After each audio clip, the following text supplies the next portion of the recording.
Hello everyone, welcome to the Poetry and Protest YouTube channel. So the last time I uploaded a video, which was about a week ago, I had a few hundred subscribers, and now suddenly, a week later, I have 1,500 subscribers. So from my perspective, that is huge. It means that there is actually a community here who is listening to these videos and engaging with them. And that's really exciting for me. It's a bit of a challenge, or it's a bit intimidating too, because the thing about YouTube is that there's very little information about who my subscribers are. So most of you, I have no idea who you are. I don't know exactly why you're watching the videos, although I have a strong guess that in most cases it's to do with James Baldwin, my James Baldwin video that I'll link to below. He's my favorite writer, and I posted a few videos of him, so probably it's something that you're interested in, an interest that we share. I just wanted to really briefly introduce the channel before I get into the video of this week. So this channel in its current inception has three different strands. One is video book reviews. For a living and for passion, I read books, I review books. So I'll be talking about those books. So far it's been mostly very new books, but I'm really open to looking into the classics as well and just seeing where that takes me. And the next strand is the practicalities of being a writer, both from the kind of craft perspective and from a financial perspective, making money as a writer, making a living as a writer, or at least making a little bit as a writer. And that's actually what this particular video is about.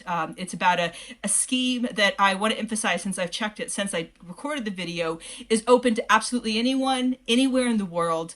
It is targeted for writers who have publications, because it monetizes publications that are in the UK or that have been used in a UK context. So that's one thing to bear in mind, but anywhere in the world, writer doesn't have to live in the UK. And also to emphasize, your writing might actually be being used right now in the UK, and you may not know it, like in a classroom context, for example, or by a company or anything. It's just, you have nothing to lose by signing up. So although this may seem a little bit niche, this particular video, it's such a great resource, and I think it could be potentially relevant to anyone, including really people who haven't published yet, because this covers like graphic design, letters to the editor, any kind of publication. So that's the sort of practicalities of being a writer, the second strand. And the third strand is educational content relating to the areas in which I specialize, the Caucasus and the Middle East.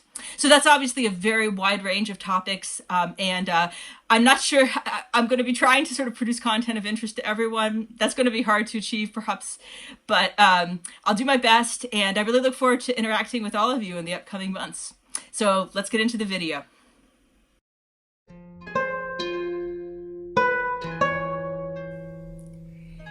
Hello, welcome to the Poetry and Protest YouTube channel with Ruth Gould.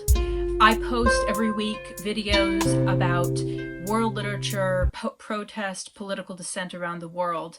And I'm now working on a series of videos about the practicalities of making money as a writer and just being a writer successfully and in a fulfilling way. And I'm really excited to share with you one of the greatest sort of unexpected surprises about being a writer, particularly in the UK. It's something I discovered when I migrated to the UK in 2015.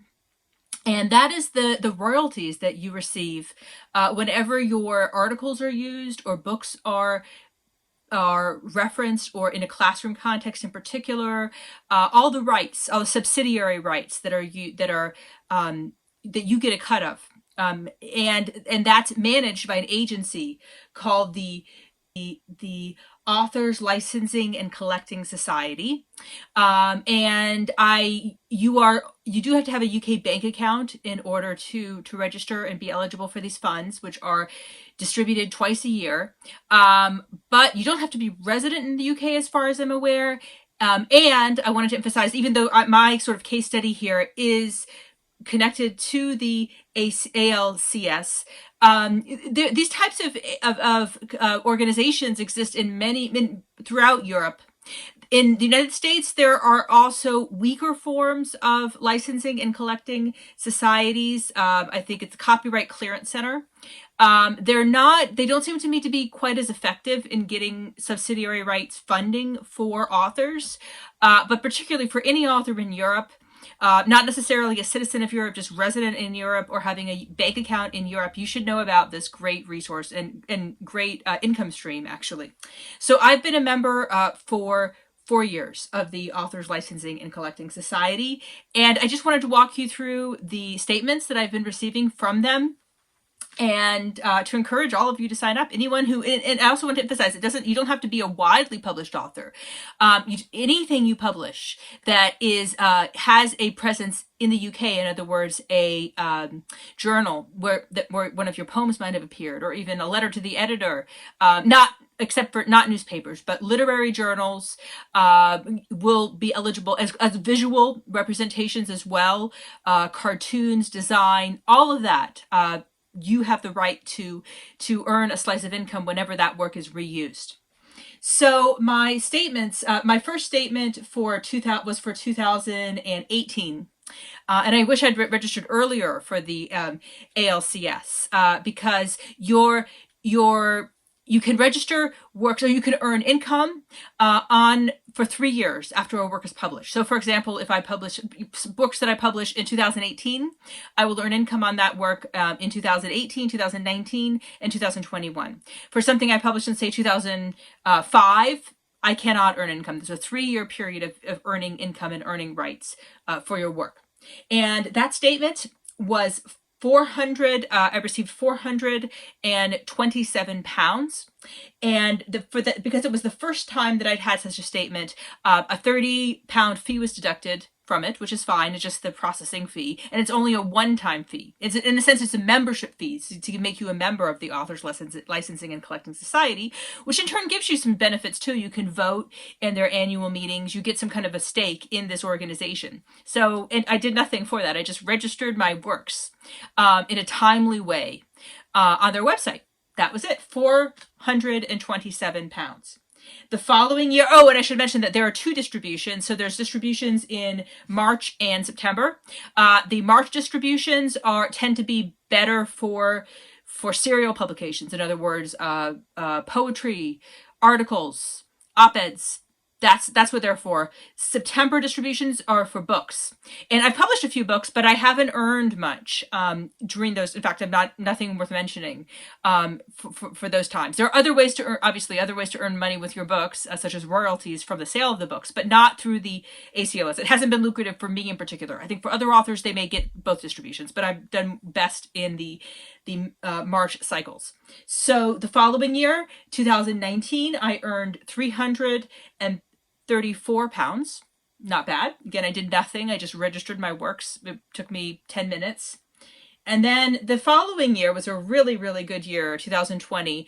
I don't know why. And that's one thing to keep in mind too. They give you a kind of breakdown of how the royalties are calculated. But one thing to know is that it's not tagged necessarily to your precise work. So in other words, you get, because it's impossible, right, to calculate every time someone's work is used. There's no way that they could do that kind of record keeping.